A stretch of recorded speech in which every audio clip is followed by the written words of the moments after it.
রবীন্দ্রনাথ ঠাকুরকে নিয়ে আব্দুর রাজ্জাক বিন ইউসুফ কি বলে শুনুন।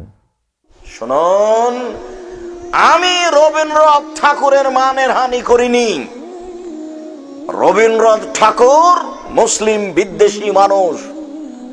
মানুষ যখন বিপদে ঠাকুর তখন বিলাতে, মুসলিম যখন বিপদে ঠাকুর তখন বিলাতে। ঠাকুর বলে যে ঢাকা বিশ্ববিদ্যালয়তে কি হবে, ওরা বাংলা অক্ষর চিনে না, বেটারা বিশ্ববিদ্যালয় বানায়, ওটাকে কাবা ঘর বানাও, এটা ঠাকুরের কথা।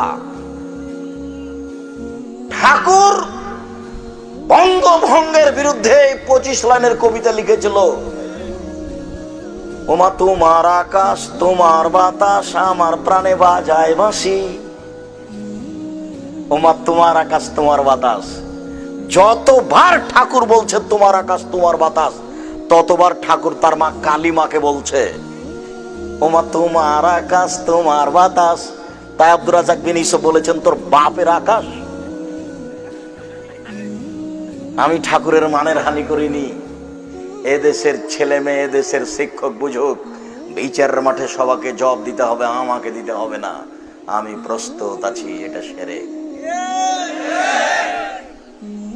25 লাইনের কবিতা ঠাকুর লিখেছে বঙ্গভঙ্গের বিরুদ্ধে, এবং কলিকাতা প্রেস ক্লাবে বঙ্গভঙ্গের বিরুদ্ধে এই কবিতা পাঠ করেছিল সর্বপ্রথম ঠাকুর। এই রবীন্দ্রনাথ ঠাকুর মুসলিম বিদ্বেষী। রবীন্দ্রনাথ ঠাকুর বলেছিল ঢাকা বিশ্ববিদ্যালয়কে কাবা ঘর বানাও, বেটা তোমরা বাংলা অক্ষর চেনো না, বিশ্ববিদ্যালয়